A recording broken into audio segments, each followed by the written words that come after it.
feel it too.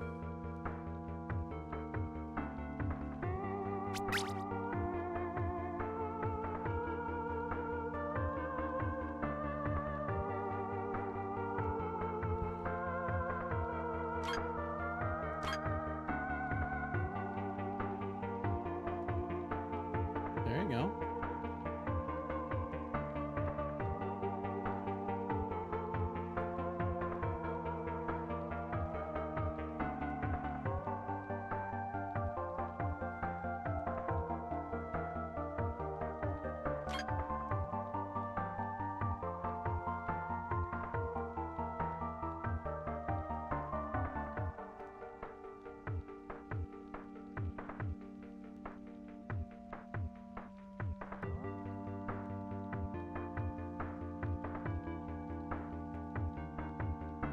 Sure, I won't say no to coffee. Thank you.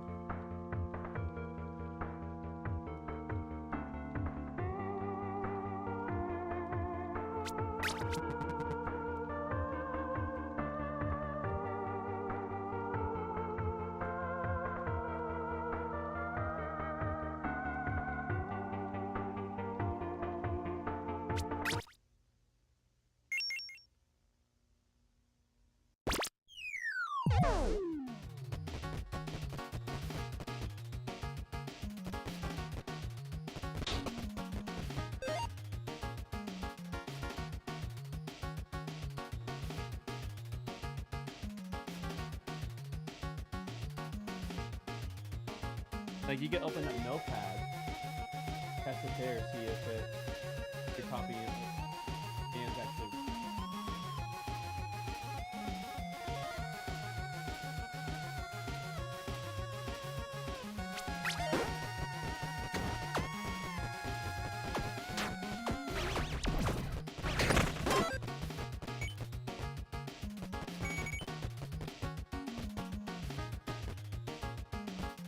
I guess we could explore random dice too. Oh, I might get some bombs.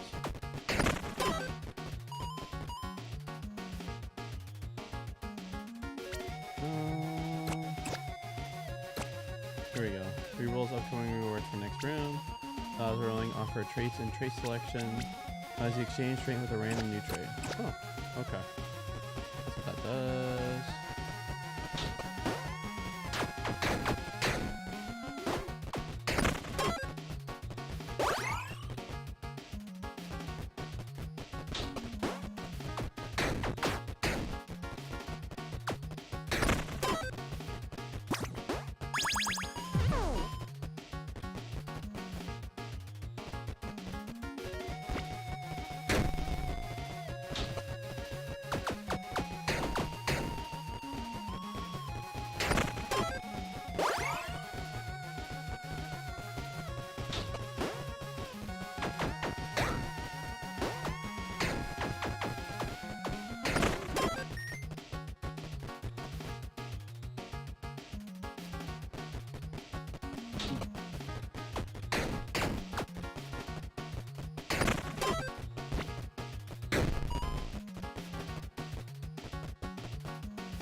Nah.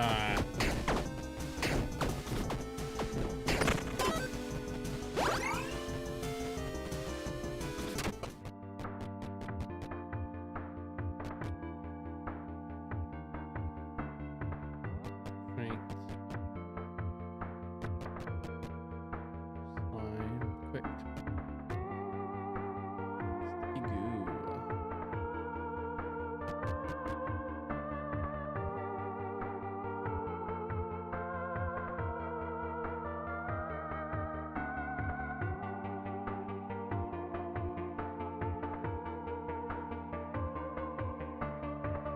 Ooh. A +1. Give me a +1.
Oh.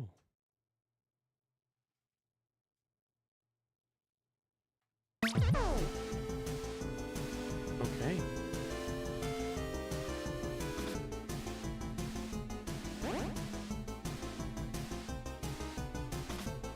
Hmm.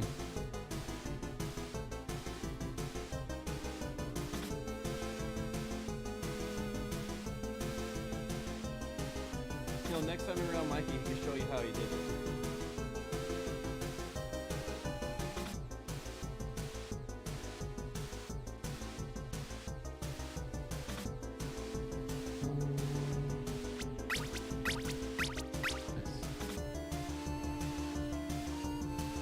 Yeah, we can start reading now. It is 11:46. You want to start reading? Okay. Okay.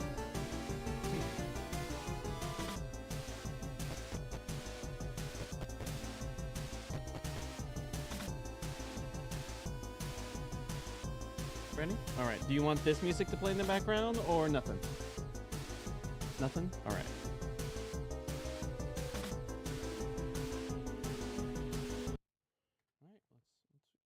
read. You want to use your bio project card? Do you want to do it the first section or second section?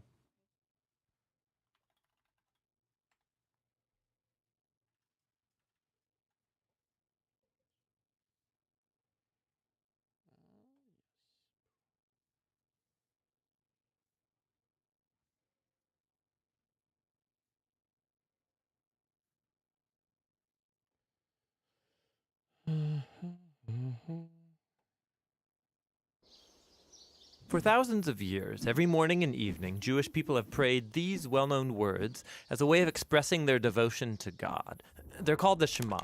Hear, O Israel, the Lord is our God, the Lord is one. And as for you, you shall love the Lord your God with all of your heart, with all of your soul, and with all of your strength. We're going to look at the last word, strength.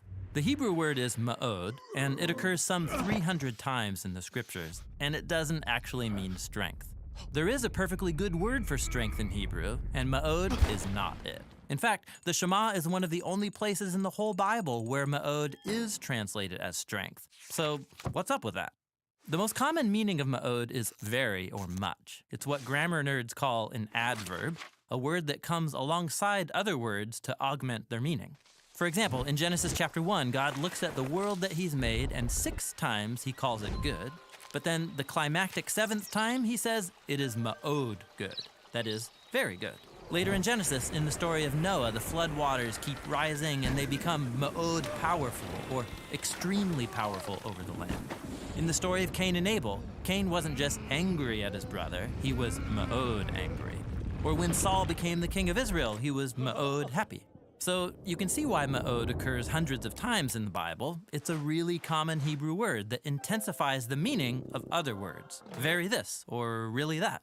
However, biblical authors could use ma'od in ways that are unique. Like when they want to increase a word's force to total capacity, they'll say ma'od twice.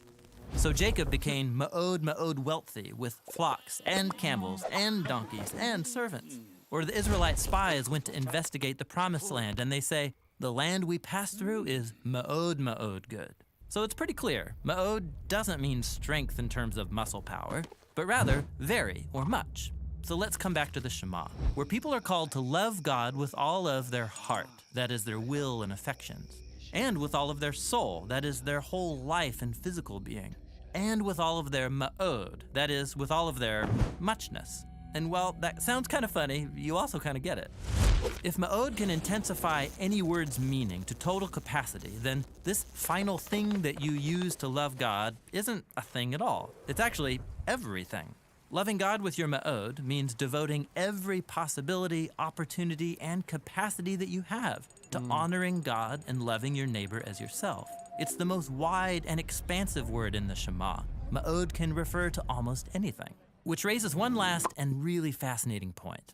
Because this word was capable of many nuances of meaning, ancient Jewish communities interpreted ma'od in the Shema in different ways. So the ancient Jewish scholars who translated the Hebrew Bible into Greek, when they came to ma'od in the Shema, they translated it with the Greek word dunamis, that is, power or strength. This is the interpretation adopted by most modern translations. But if you look at the ancient Aramaic translations of the Hebrew Bible, you'll discover that these scholars interpreted ma'od to mean wealth. Money is a concrete thing that opens up all kinds of opportunities to love God by giving away resources. And when Jesus was asked about the most important command in Scripture, he quoted the Shema, and he used 2 words to unpack the meaning of ma'od. He said, love God with all of your mind and with all of your power. Both are human capacities that can be used to love God in an infinite number of ways. So, which of these interpretations of ma'od is right? Does it mean strength, or wealth, or mind? That's the wrong question. The word ma'od doesn't limit the number of ways you can show love for God, just the opposite. The point is that everything in a person's life, every moment and every opportunity, every ability and capacity offers a chance to love and honor the one who made you. It's a call to love God with all of your muchness. And that's the meaning of strength in the Shema. All right. What's the word? What's the Hebrew word? Ma'od. Like me-od. There you go.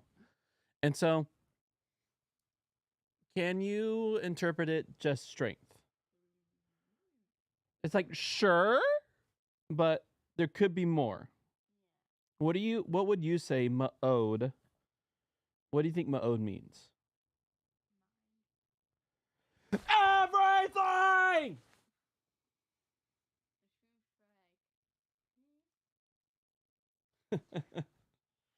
it's all of it.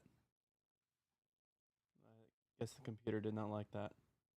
Reminding me to calm down.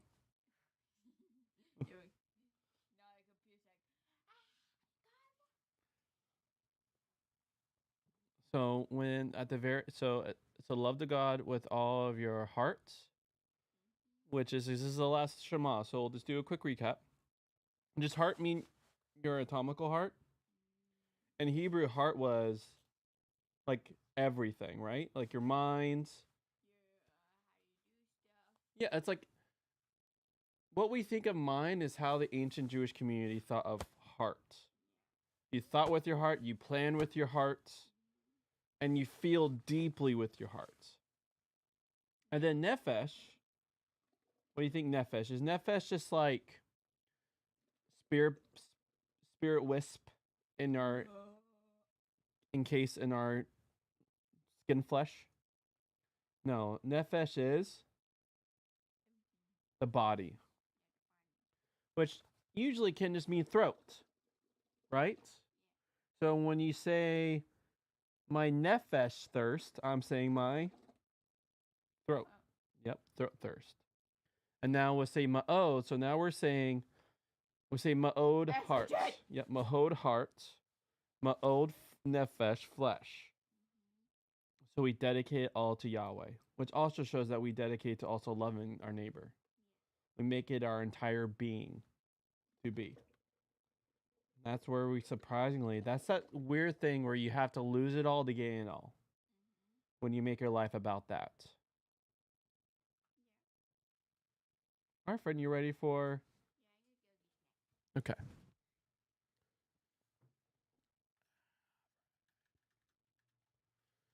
Close Wanna that. play Elden Ring?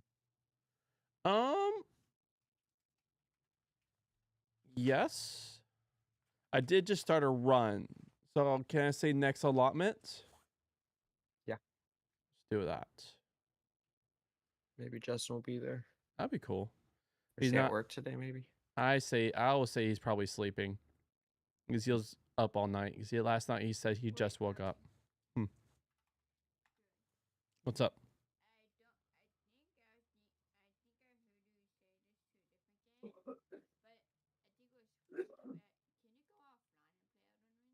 I can't do Elden Ring offline.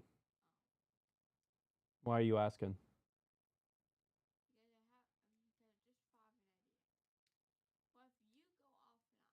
It's not going to work. Because I could do Elden Ring offline, maybe, but it will be offline. I won't be able to connect with Logan and them. So for this allotment, I'm not playing with Logan. So if you want to ask him if he'll play with you, you can. But there's no way unless we get another copy that we can both play Elden Ring.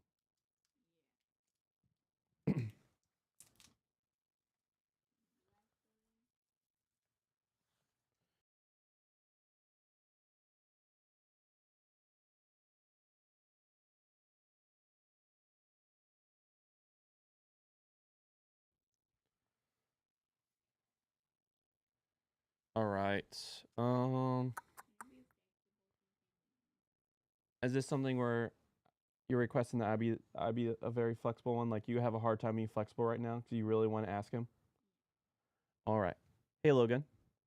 Mm-hmm. Broheim is wondering for this allotment if you'll play Elden Ring with him. No, thanks.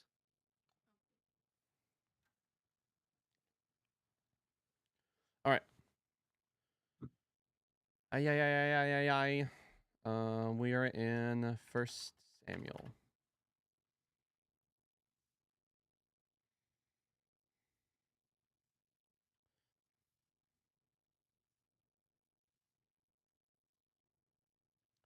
All right, Char, I'll let you decide. Should I pray before we start reading or pray after the reading? After? Okay. You have to remind me. I keep forgetting when I say after. Because my brain is still used to right after the reading and talking, we go right into media. So I need your help to remember, okay? Before? Okay.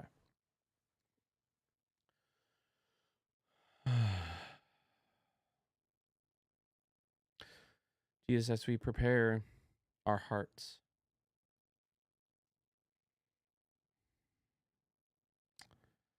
may we dedicate it intensely, ma'od, to you, how you operate, so then we can be part of the love and the sharing that you are always operating in.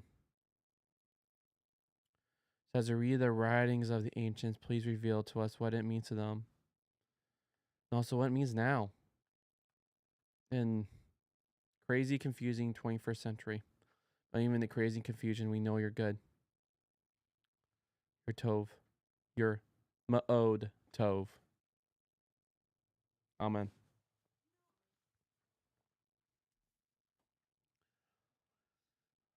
First Samuel chapter 1, verse 19b to verse 24. It takes a miracle. Elkanah slept with his wife Hannah, and Yahweh was mindful of her. At the end of the year, Hannah had gotten pregnant, and she gave birth to a son. She named him Samuel, and said, "Because I asked for him from Yahweh." The husband Elkanah and all his household went up to offer Yahweh the yearly sacrifice and to fulfill his promise. But Hannah did not go up because she said to her husband, "When the boy is weaned, I'll bring him. We will see Yahweh's face, and he will stay there permanently." Her husband Elkanah said to her, "Do what seems good in your eyes. Stay until you have weaned him. Only may Yahweh fulfill his word."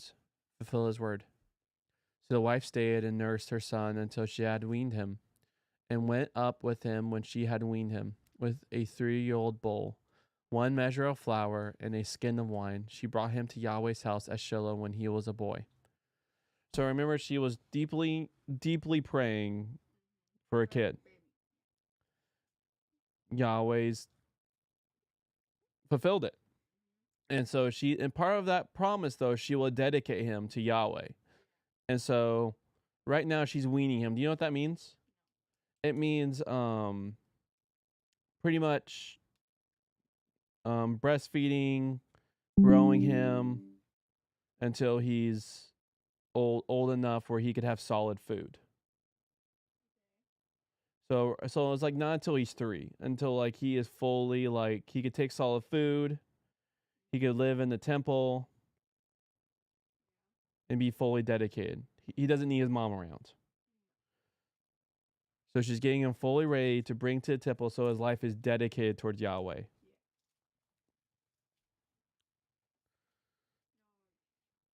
In Joshua Judges and Ruth for Everyone, I've referred to one of my students who spent last year preparing to get married but also developed increasingly intense headaches. A month or so before her wedding date, she had an MRI that suggested a brain tumor. The doctors wanted to operate on it as soon as possible, though it was not clear what the result would be. She might still end up disabled in some way. Her family and friends urged the couple to bring the wedding forward, prayed for her incessantly. What does that word mean? I'm guessing. Oh, incessantly. Without Incessantly. That's right. Yep. Incessantly. Okay. Prayed for her incessantly and helped them make the wedding happen over just 1 week. And she went for the surgery. Her mother commented, "There's so much prayer going on. This tumor hasn't a chance." It was a fine comment, but of course, life doesn't work like that. Yet when the surgeons opened up her daughter's head, they could find no tumor, only a messy blob. So they removed that and sewed her up and started scratching their own heads. Meanwhile, she stopped having headaches. Was it a miracle? Was it a weird infection? Was it a virus she caught when scuba diving in Africa? The next theory was that it was the result of a slight hole in her head that she has had since she was a baby. But then they couldn't find much wrong with her heart. How does one thing about the relationship between the way we understand things medically and the way we understand God's involvement when something extraordinary happens? We have noted how it is suggestive that 1 Samuel follows on Judges in the Hebrew Bible, but that the order of books in the English Bible follows the order in the Greek translation of the Old Testament. Here it is suggestive that, okay, So in the Hebrew, you know how we read the book of Ruth, then Samuel? That's how it's done. So how it's done in the Hebrew, it goes from the terrible things of Judges and goes straight to 1 Samuel. It's like, here's maybe some reprieve from the wrongness of Judges, the waywardness. Right. But in the Greek right now, so how our Old Testament is, or First Testament is structured, is it follows the Greek style, the Greek kind of collection. Like bad, good, and good. Yep. So it's like, you know, like something bad, like a game was on package break, and whatever's inside. Mm-hmm. And then they return it and then give it to who gives her. It's like, okay, we're gonna double that, so it doesn't happen again. Here you go. Yep. So Like that. we have noted how it's suggestive that 1 Samuel falls on Judges in the Hebrew Bible, but that the order of books in the English Bible follows the order in the Greek translation of the Old Testament. Here it is suggestive that 1 Samuel follows on Ruth, and thus that Hannah's story follows directly on Ruth's story. They are two women whose experience of marriage initially brings them pain. Ruth grieves the loss of her husband, and Hannah grieves her inability to have children. They are then two women who find healing and restoration. A difference is that in Ruth's story, both the loss and the healing come about without God's intervention, at least. Her story does not say that God killed her husband, nor does it say that God provided her with a new husband. Naomi does in effect say both of those things, and at some level, God is responsible for both events because God is at some level responsible for everything. But the way the Old Testament speaks suggests the assumption that God bears more direct responsibility for some events than for others. Some events come about because God takes the initiative rather than simply letting things work out. In contrast, 1 Samuel does say that God closed Hannah's womb, and it now links her being able to have a baby to God's being mindful of her in the way she asked. We looked at the idea of God being mindful in connection of chapter 1. My guess is that if you were able to look empirically, scientifically, at what happens to a woman, you would hardly find a difference between their experience. If you had Hannah's medical records, you will find that her inability to conceive had some physiological, or anatomical reason, and that her eventual conceiving was rather a surprise to the doctors. They will then say that sometimes miracles, by which they would mean inexplicable events, happen, as they might say about that student of mine. There are some events in scriptures that require explanation in terms of divine intervention. If we had all the scientific evidence in the world, we will not be able to account for the creation of the world or the resurrection of Jesus. Not merely his resuscitation, but his beginning a transformed kind of renewed life. But the scriptures recognize that most of the time life works out without divine intervention and that God works via processes of cause and effect. So Ruth's story tells of no intervention, yet it implies the assumption that God achieves something special by means of the series of ordinary events, coincidence, acts of human commitment, and withholding of human commitment that it relates. Hannah's story attributes her infertility to God, and then attributes her pregnancy to God. Well, Elkanah was involved too. Presumably, she told him what had happened between her and Eli. The later exchanges between Hannah and Elkanah imply she had done so. I can hardly begin to imagine what was then like when they made love over the next weeks. The timescale is admittedly a bit unclear. The story refers to the end of the year. On the assumption that the festival is the one that takes place in the fall at the end of the agricultural year, the end of the year will mean a year after the visit to Shiloh. The obvious way to understand the story then suggests that it was a year before Hannah became pregnant. Again, what on earth would it have been to live for a year with those words from Eli? To live a year with the answer to prayer stage 1, but not to see stage 2. A less obvious way to understand the story is to reckon that Samuel was actually born a year later. Though in a way that makes little difference, Hannah still has to wait several months before she gets any evidence that stage 2 is happening. When answer to prayer stage 2 does come, she names her son Samuel and associates it with the fact that she asked for him from God. Now it's almost the rule rather than the exception that comments on people's names in the Old Testament don't relate to what we would have thought the name actually meant. For instance, Abraham doesn't actually mean father of a multitude, as Genesis 17 might make you think. The comments the Old Testament offers often suggest linkages you could make if you exercise a bit of imagination. We don't actually know what, if anything, the name Samuel might mean to someone in Israel, though the last syllable would make you think it was something to do with God, because El is a Hebrew word for God. But the meaning of the actual name Samuel is unclear. What is clear is that it doesn't mean asked of God.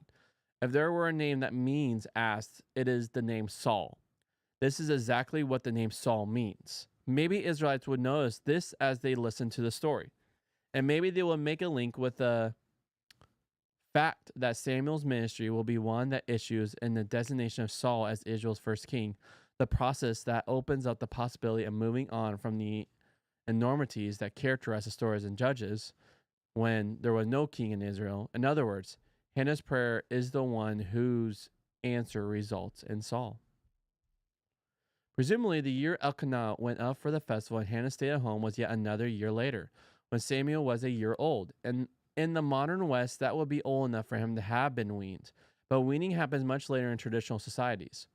So the time when Hannah takes Samuel to the festival will be when he is no longer a baby, but a boy. We don't know what promises Elkanah was fulfilling at the festival that year, but the idea of promising to give something to God in the form of sacrifice and then fulfilling it is a familiar one. It's one classic reason given in Leviticus 7 for offering the fellowship sacrifices referred to in the opening verses of 1 Samuel. In other words, maybe the implication is that every year there will be reason during the year for Elkanah too, to be pleading with God about something and promising to express his thanks in this concrete, costly way if God answered. And each year he did so. It will not be surprising if Hannah's infertility and the conflict it generated in his own household was something he prayed quite a bit about, and if his going up to the festival on the first occasion after Saul's birth therefore gave him special cause for rejoicing and gratefulness. The Torah, you remember what the word Torah means? Actually, Torah means the first 5 books. So Genesis, Exodus, Leviticus, Deuteronomy, Numbers, that's the Torah. Sometimes it just means law. Sometimes people, when they say the law, they mean the Torah.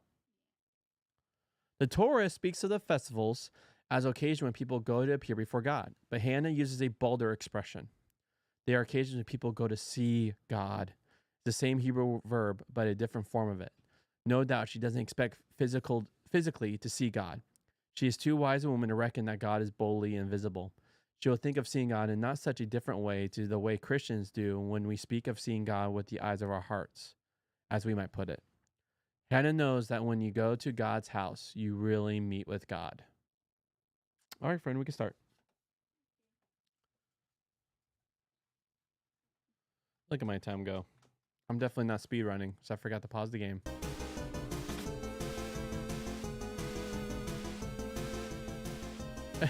It's at 30 minutes as I just kept the game going.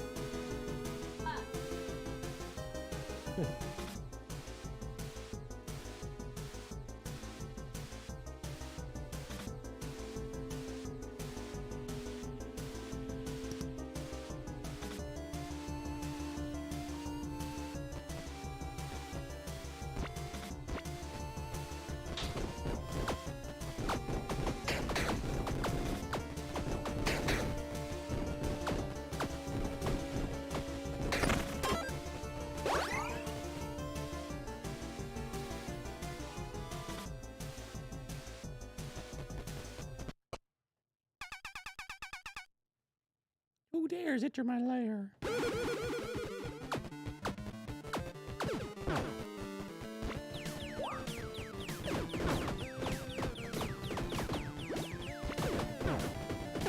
Ah.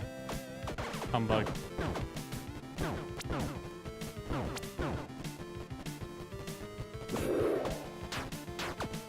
Man, I would really love more range right now, game. You know what? Screw it.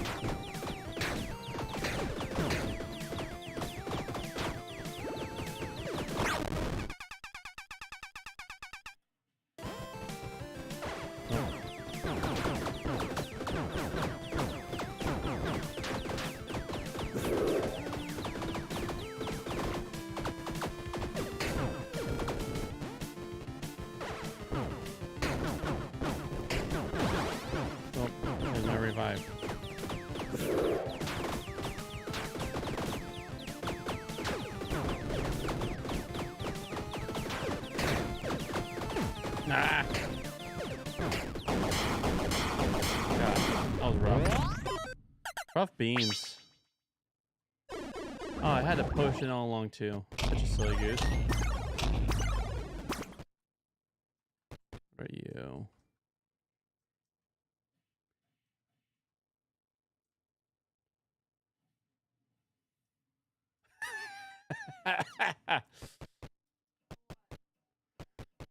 Just the name. It's a Lederhosen. Like, even though I already have multiple things, I'm gonna rock a Lederhosen. That is just fun.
The resin, like.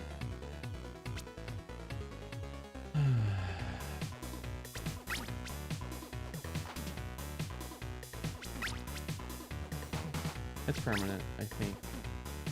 I think it's considered a potion.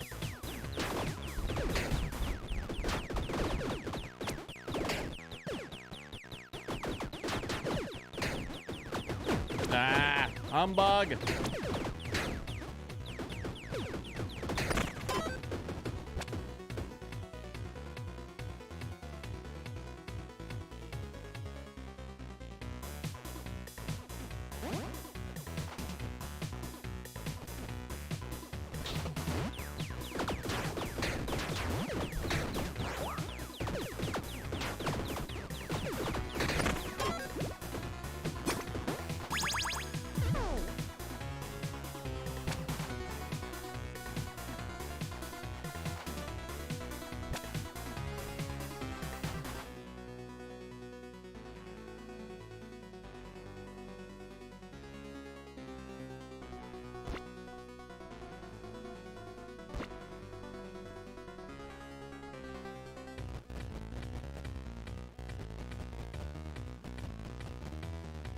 Not trying to curse myself.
lose. Oh wait.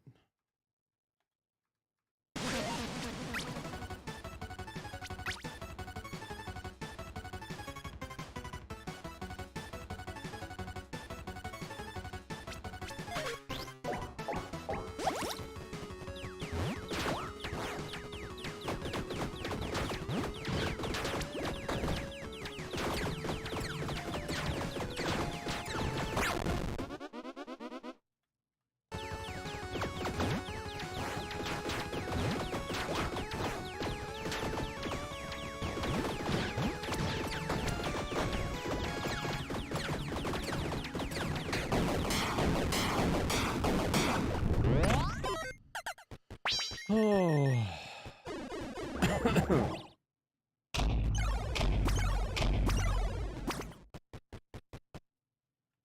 Thank you. Gain 2 stack of haste. Bucket.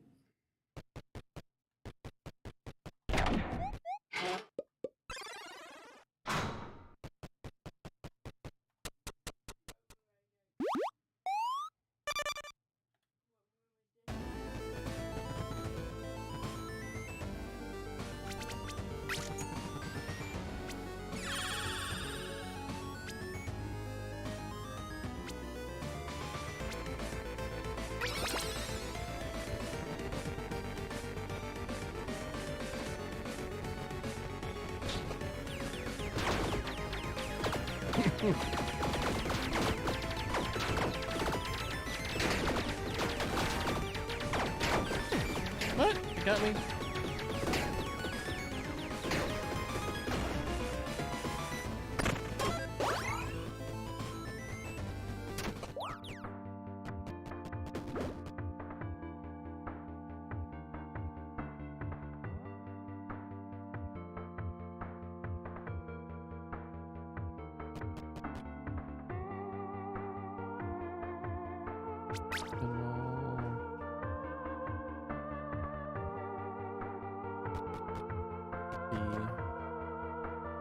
Strength 5, dexterity.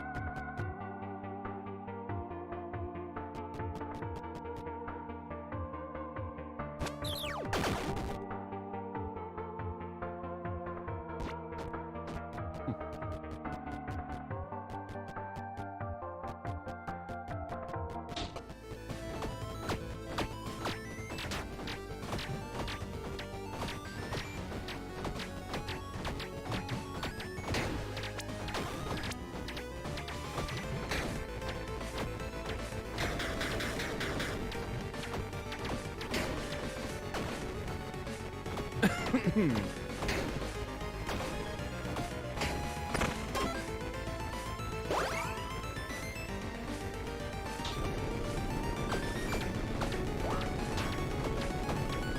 me alone.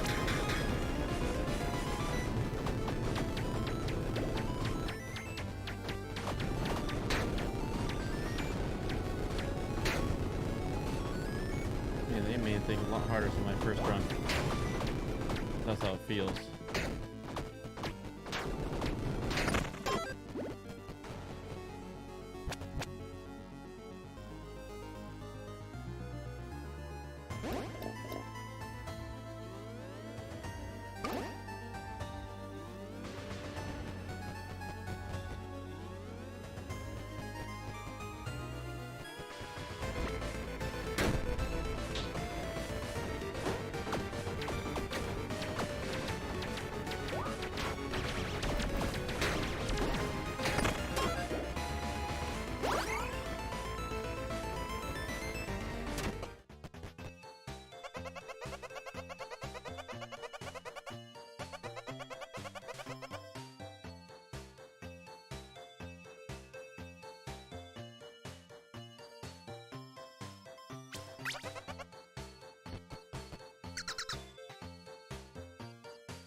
Oh, there's that was one stack of curse. Nice.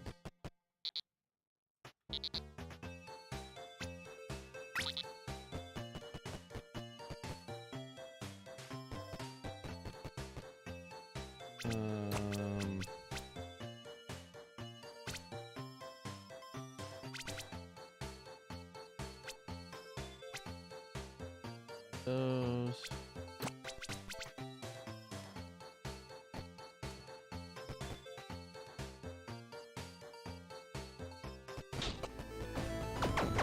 Oh! Gosh darn it.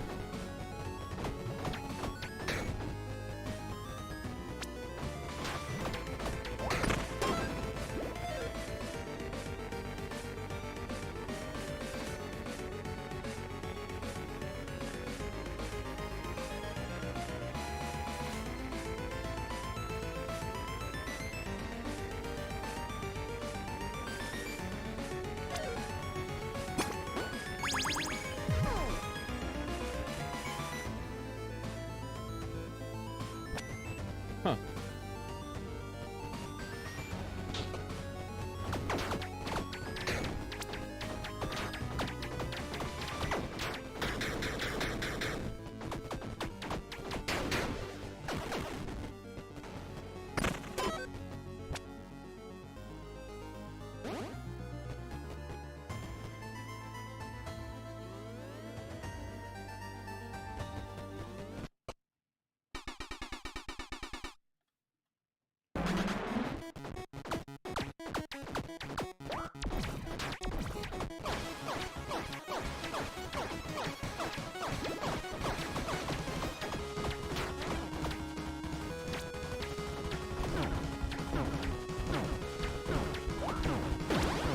My Atlanta.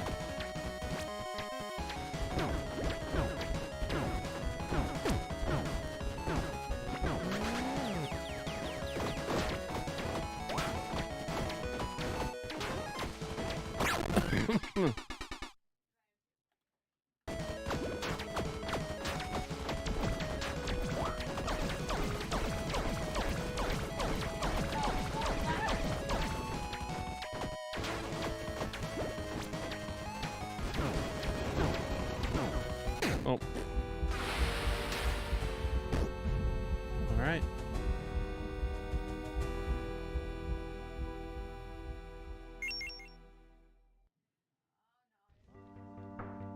Okay. All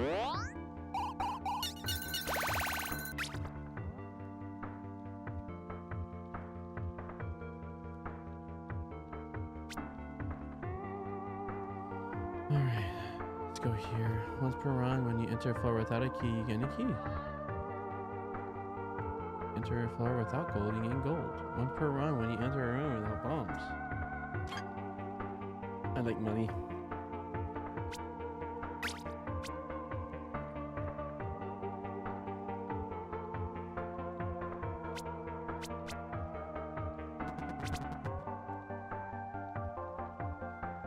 I'm gonna play the warrior now. I'm playing the warrior. I need bombs.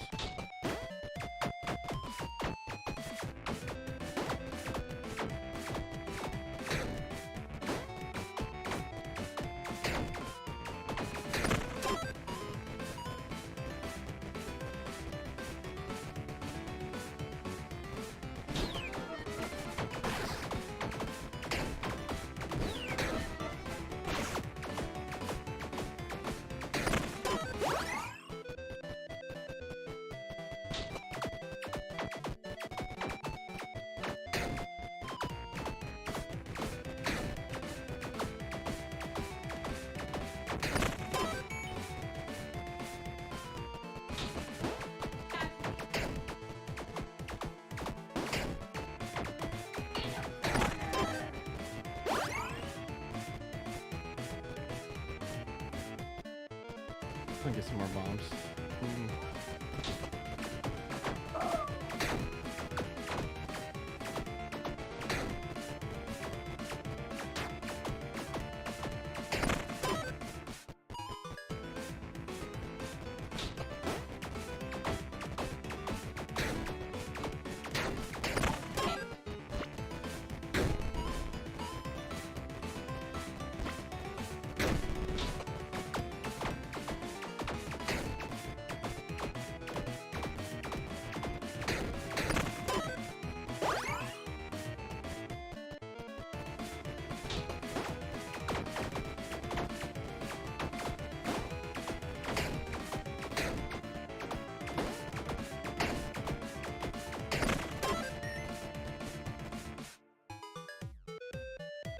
All right, chart. Helmet or gloves? I mean, boots or gloves? I don't know yet. I'm going to fight the boss and have a guaranteed chance of a glove or boots. Boots?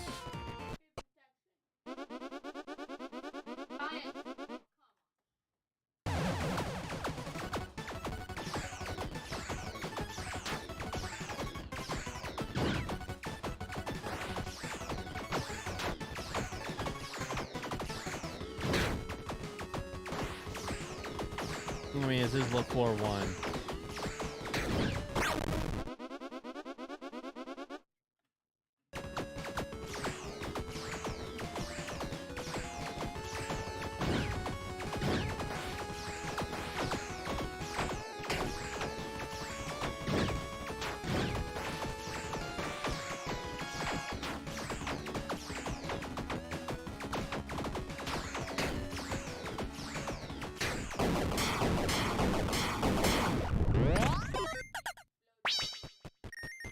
He sure did.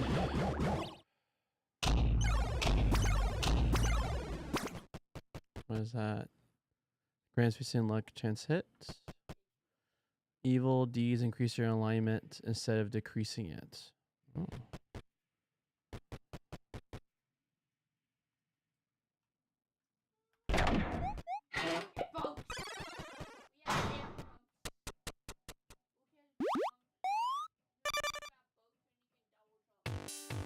Mm-hmm.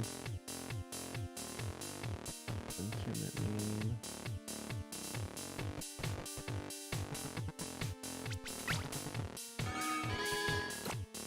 Okay. Oh. Right.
Huh.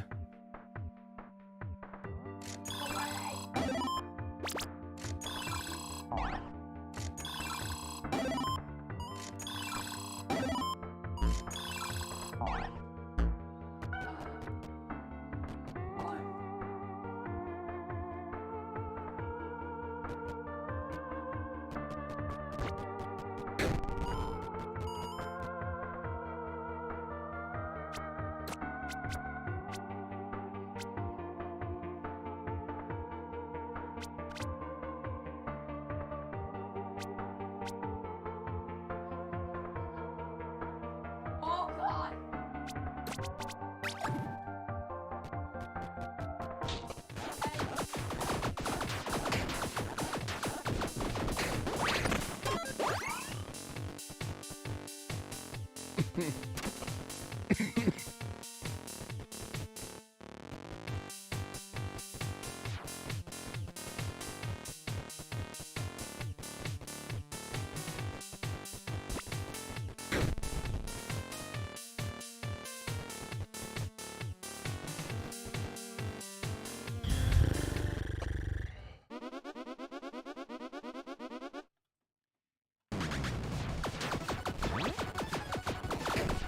Oh my gosh.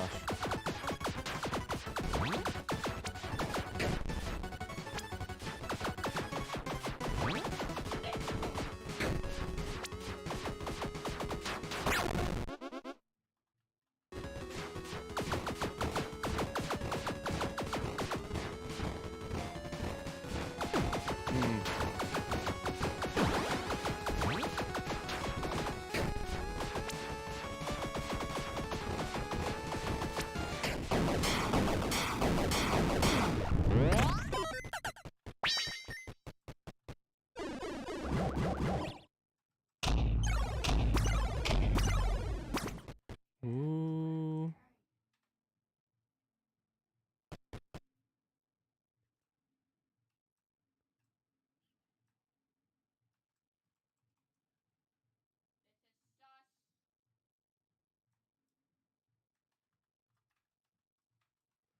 My numbers.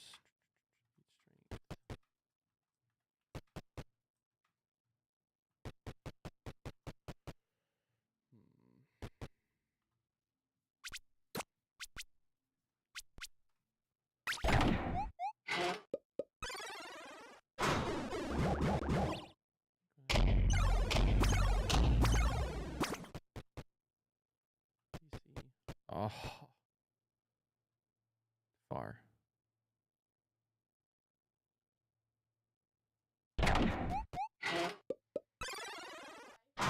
Yeah, I got the scythe. Perfection.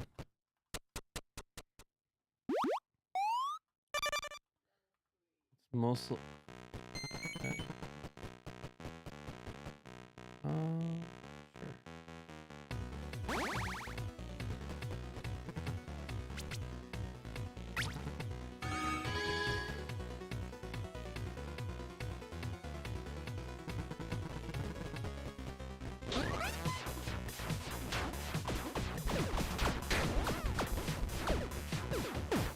What?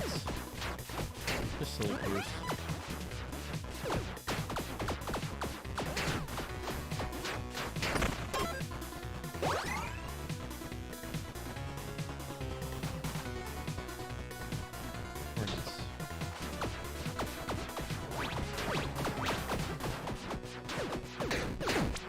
Oh man, I'm not. First run I was doing so well.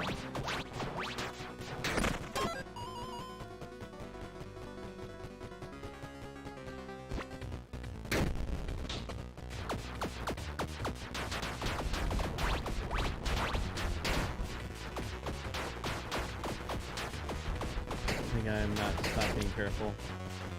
I'm letting my pride get the best of me.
Whew.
Oh my god.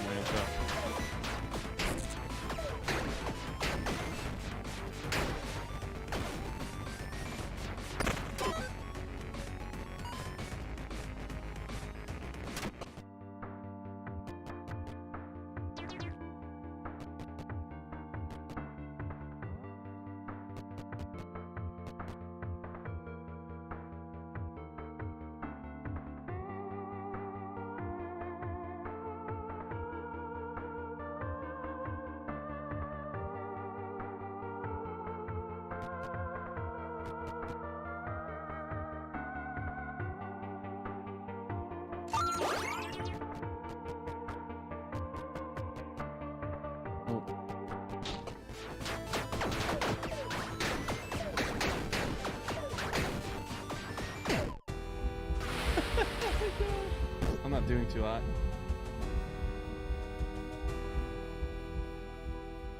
This is when I eat my humble pie.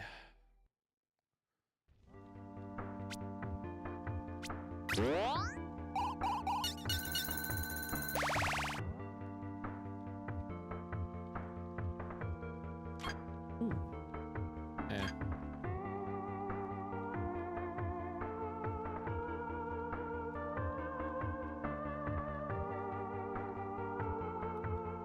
Risolo.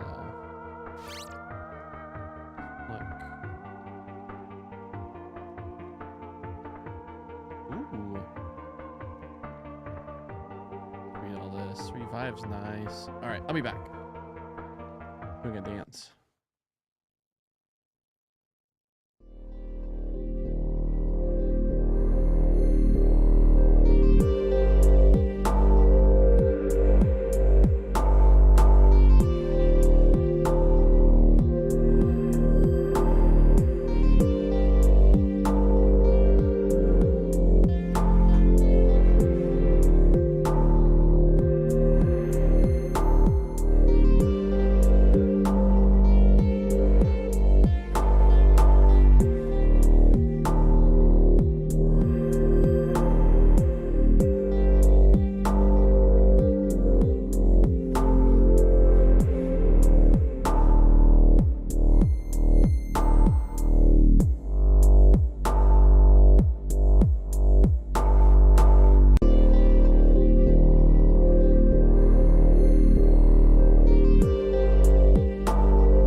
prices in shops are reduced by 20%.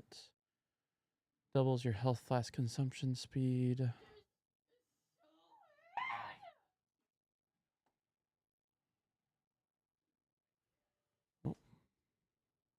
Huh? Oop. Huh? Ah, fuck off. Huh?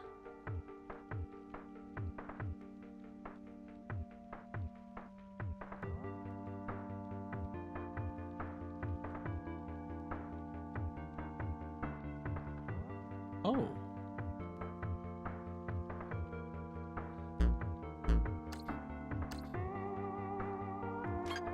Oh. On.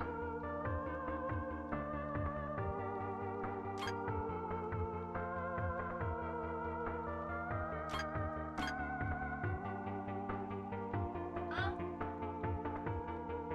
Gotcha. Huh?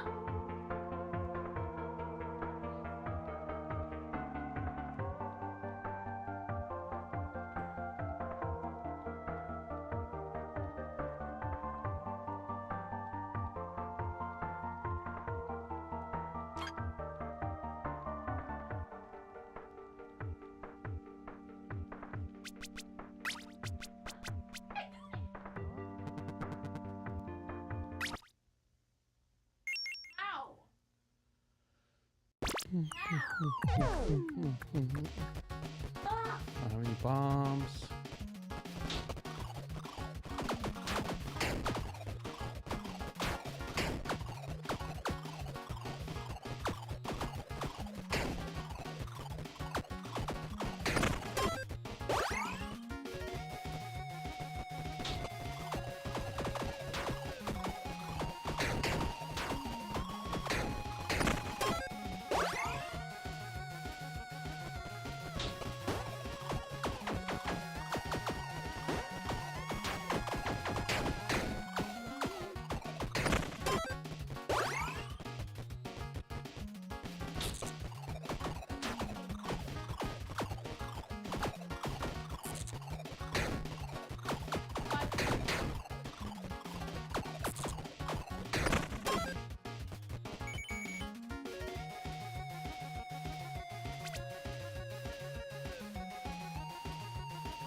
dun.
I meant to say no.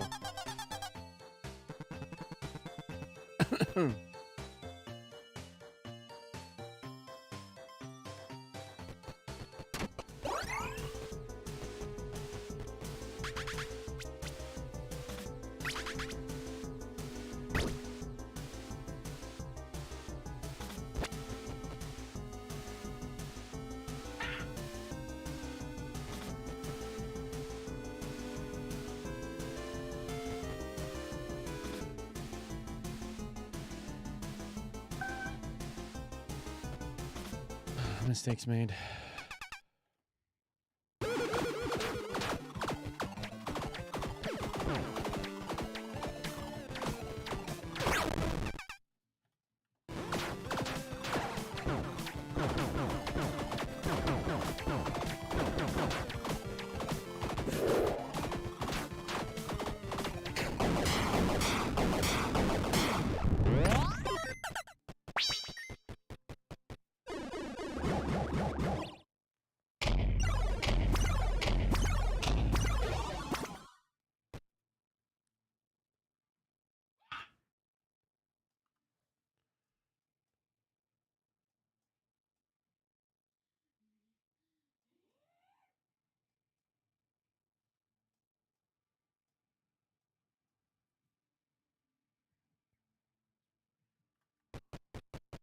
Thumbs up on that one. Thanks a lot.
Nope.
No, I got hit.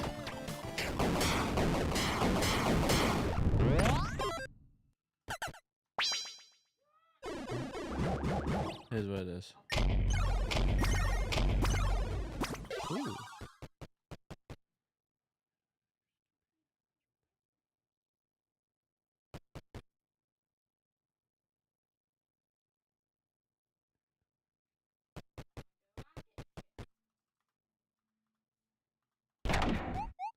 Just need a companion.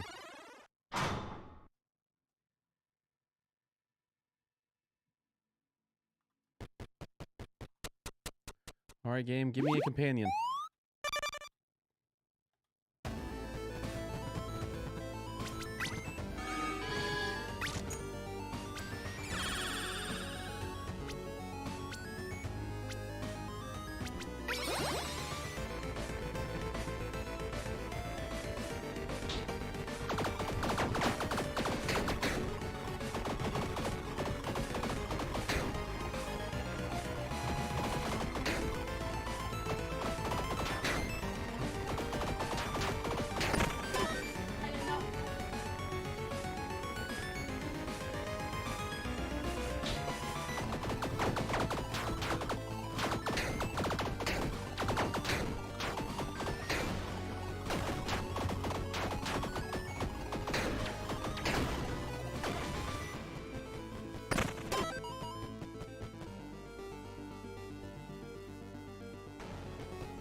Oh.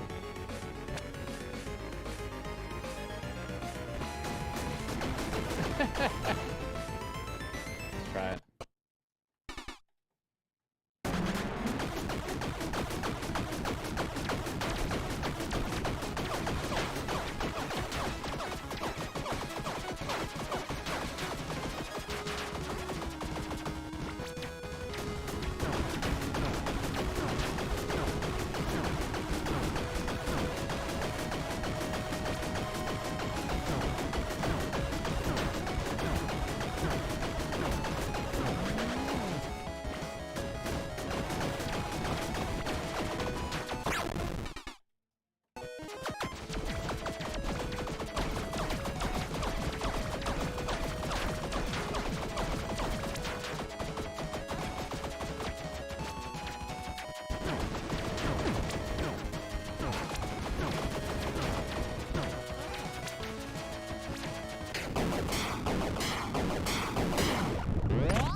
All right, Char, we're at time, my friend.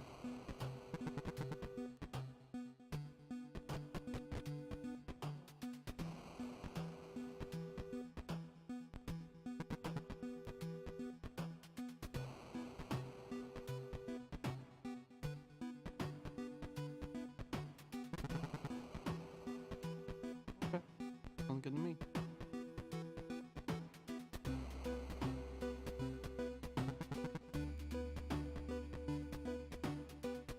Oh.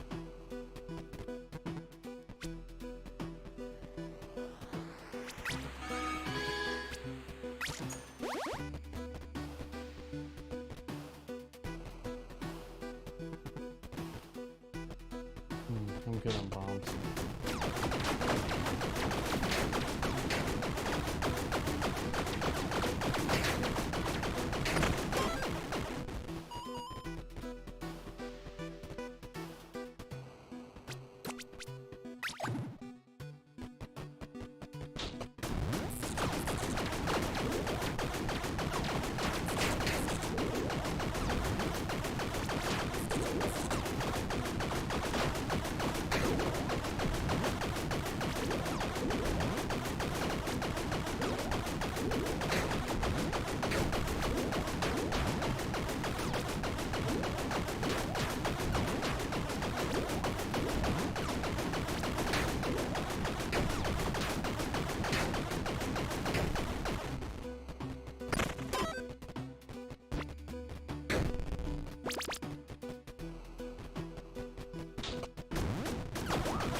Broccoli, actually.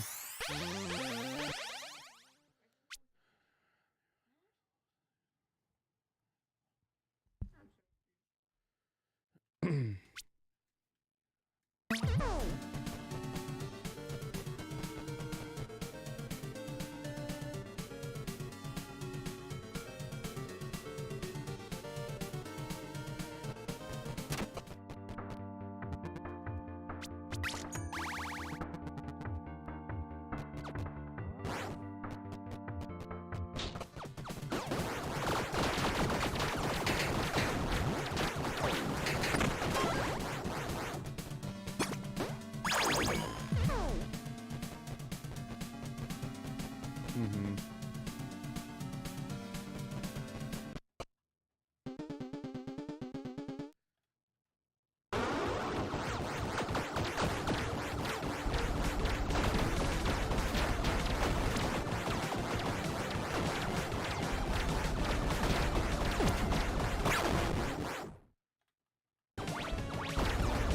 Oh god.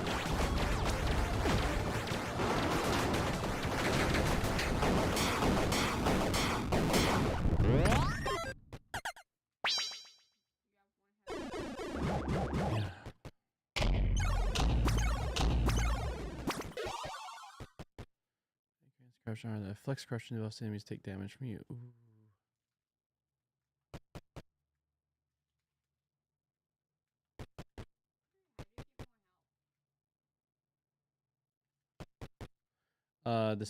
There's things. Oh, how to do that.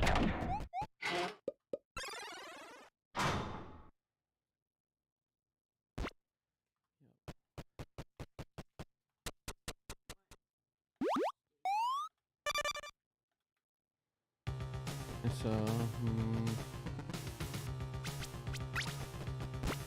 oh, that wrong button. I'll save them for now.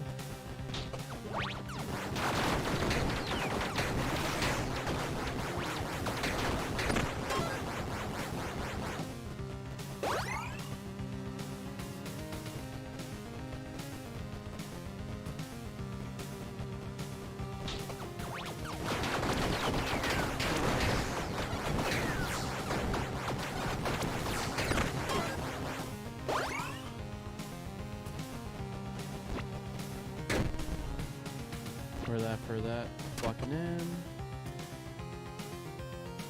Okay.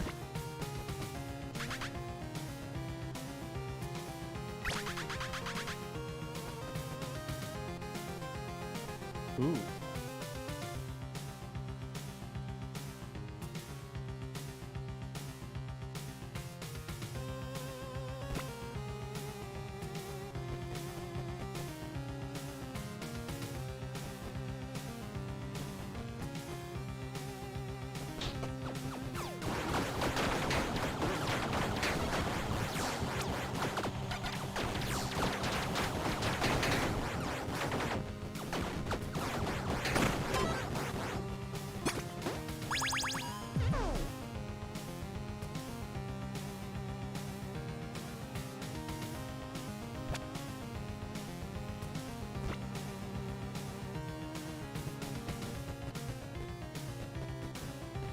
I got these awesome boots. Ooh.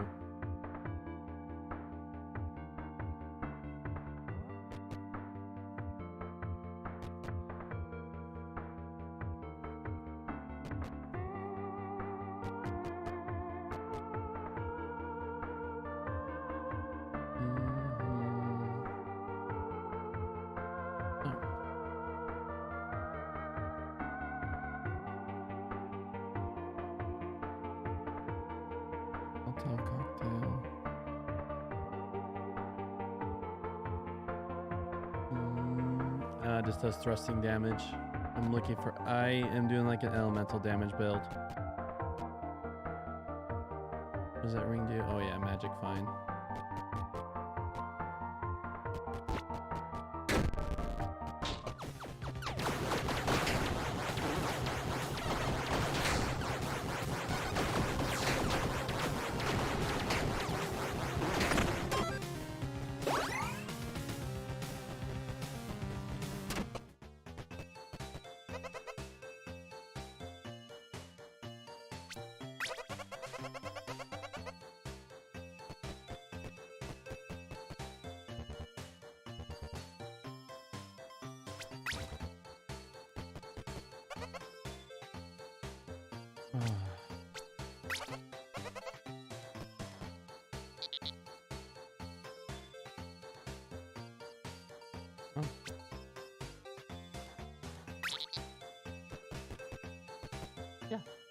Hydrate up, please. Oh, you did already? Nice.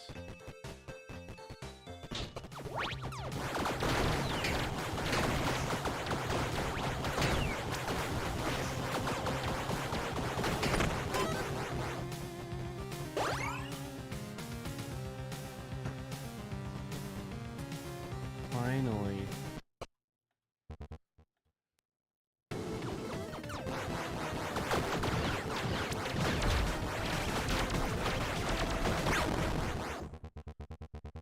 Oh.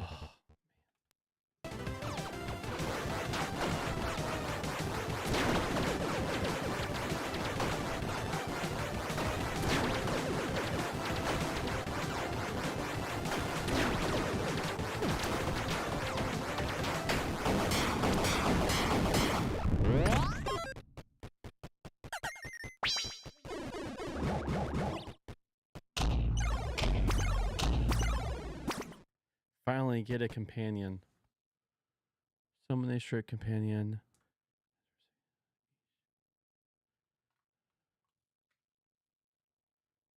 Companions weight determines how many companions you can carry.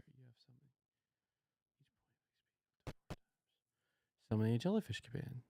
Jellyfish attack 2 times per second, dealing 30 light. Each jellyfish grants 50% lightning damage. Each shrimp grants 1% increased damage to guns and cannons. Okay, I'm not doing guns and cannons, so I guess jellyfish it is. Let's summon a snail. Melee. Okay. Oh.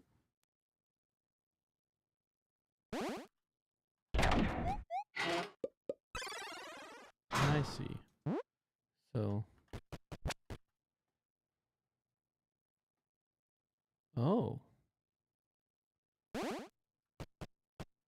Oh, do I have to right click it? I see. Oh. That's fun.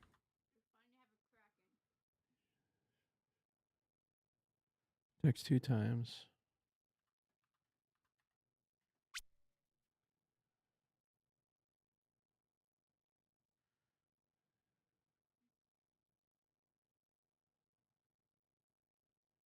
Okay, sweet. This is going to be interesting.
Oh.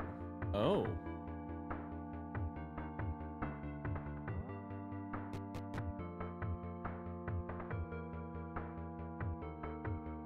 A.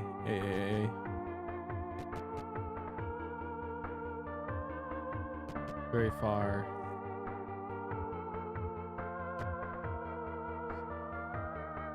Dagger and throwing.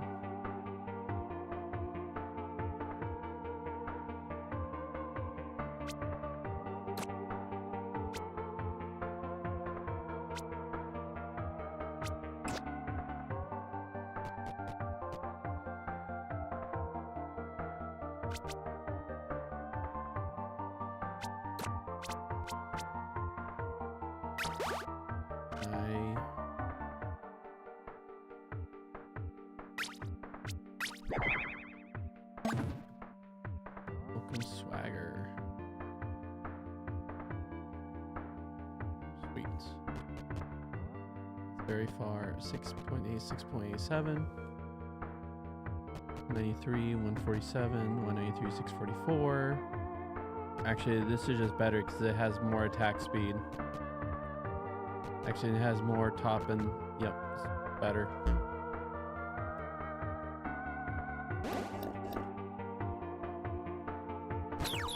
No, what I did is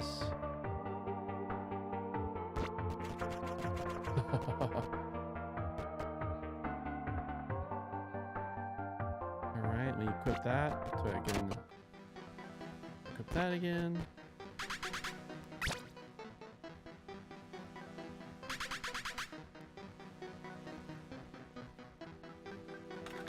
And then that was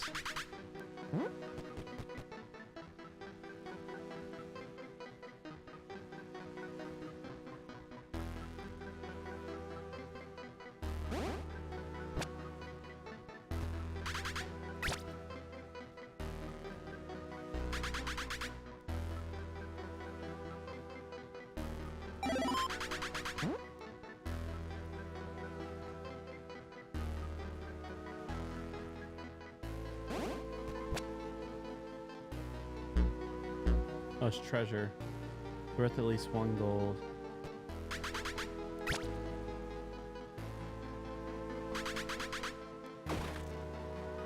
The fishing rod broke. It got away. Nope.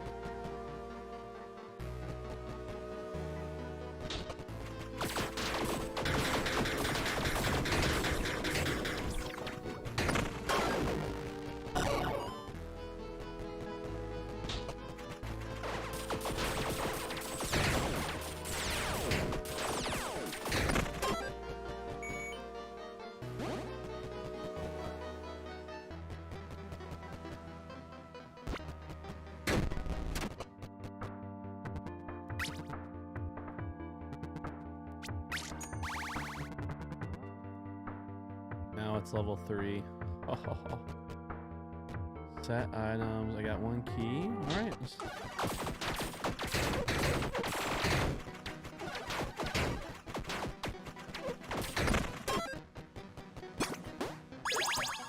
All right. That helmet. Oh yeah. I'll pick it up to probably sell it, but yeah, well, because Great Sword must increase companion damage per aura you have, and I have 4 auras, so my companions do 100% more damage.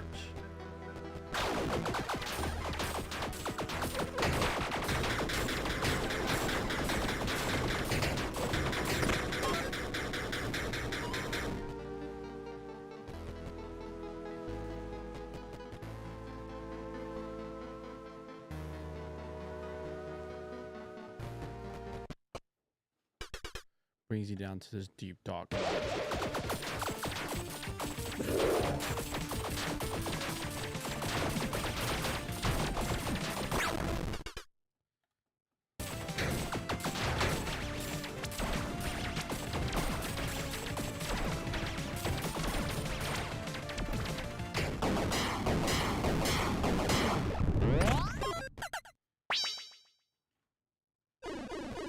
Woohoo!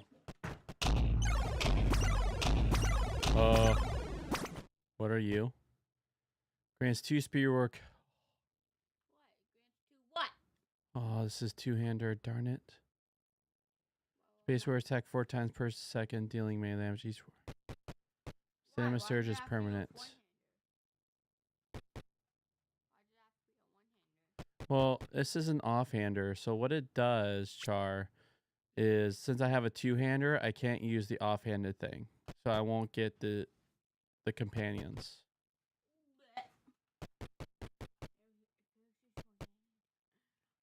Ooh, hunter boots. Yes.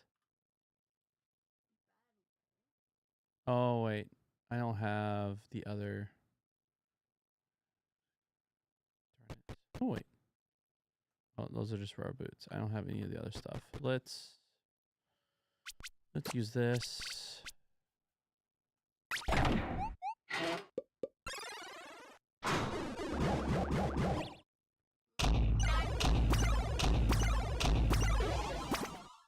What are you? Grants percent crushing hit chance with two-handed weapons. That's probably going to be it. Yep. All right. This is a two-hander weapon. I gotta leave something. Leather boots are probably.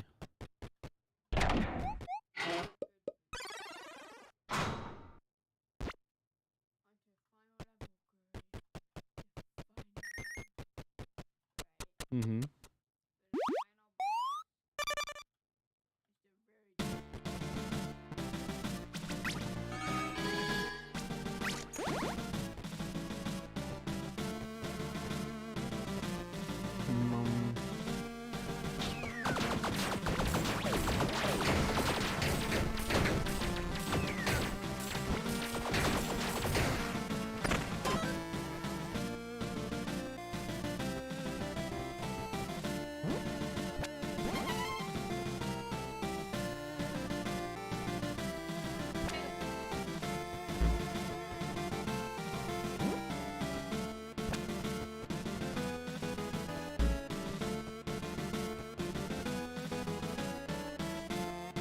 Mm-hmm.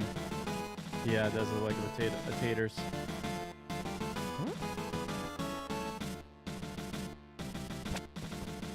Yeah, actually, I don't need it since this is my weapon. I don't need to.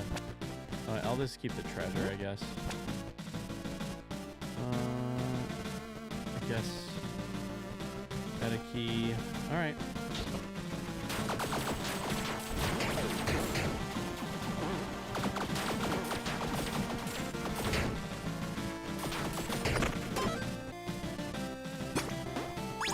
Are you better than what I have? Nope.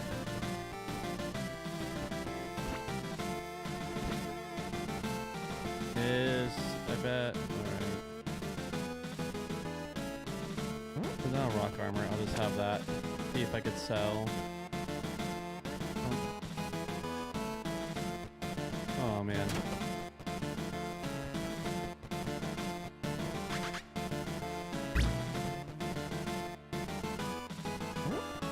Directly affect corruption on all enemies in the room. Oh yes. Yeah, deal a lot of element damage. I can defy death, attack speed.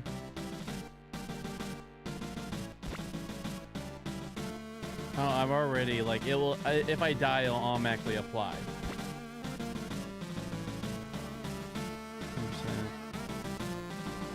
100%. My attack speed is pretty fast. I put a lot of stats.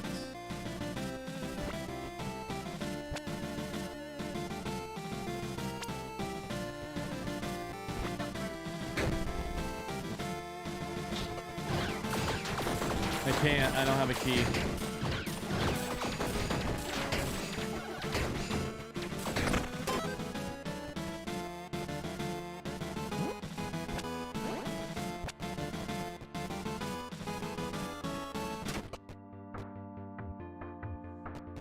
I want my...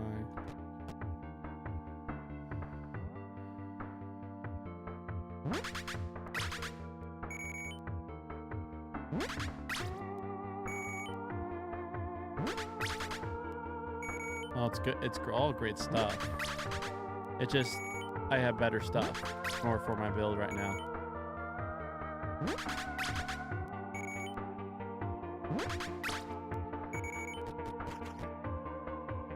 Oh, totally.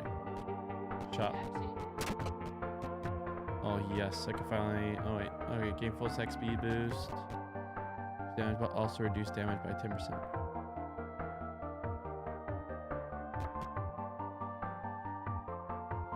Huh. Oh, I'm already max level. Darn it. That was garbage. All right.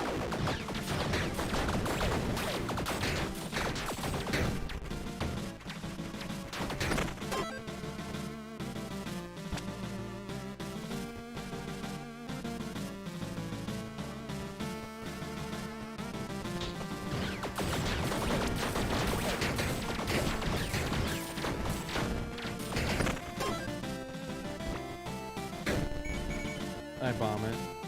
One final rest. And I don't have anything to oh, I'll just make sure it tunes. Just one helmet. Alright. In the end, all mortals, you are no exception. You have fire code.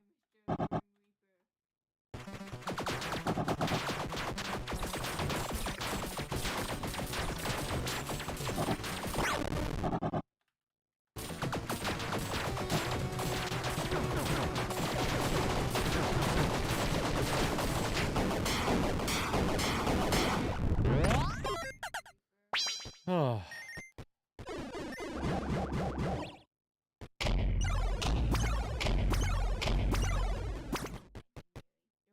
Grants 2 stamina.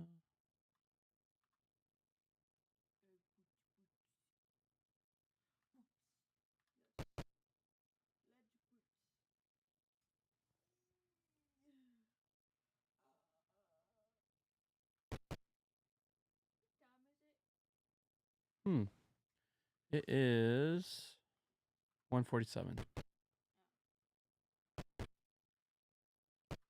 Okay, so that goes in. Oh, I don't even have a knob. That's cool.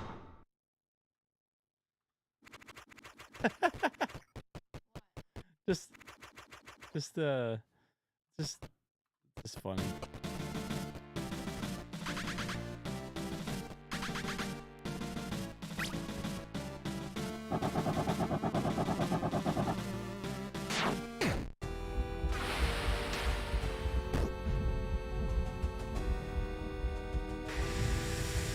Oh yeah, so on my second time, I don't know how many times I have to beat the game, but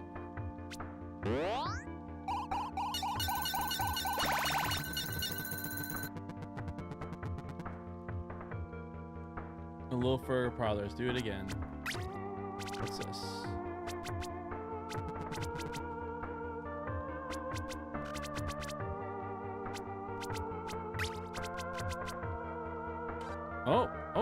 Wait. Lost that Tourmasil has an armor in the first phase, but 20% more. Nope.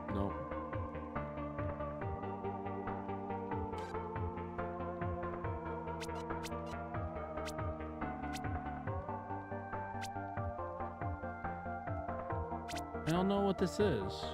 Is it just like for bragging rights? No, I can have them all. Okay, agrees to gain more XP for each active center.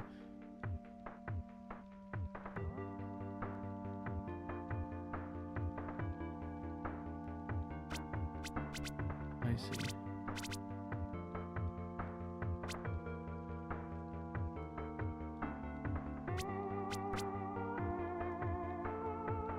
Oh, I see.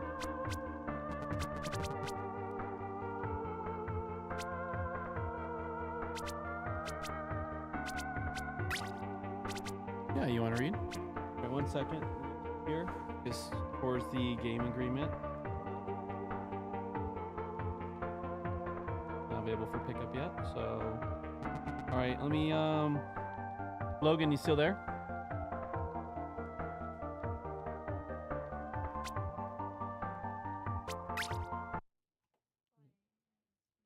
Logan. Logan.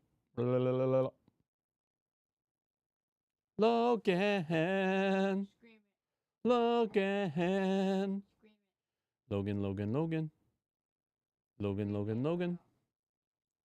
Logan. Logan. Logan. Logan. Logan. Logan. Scream it. Oh. Yeah.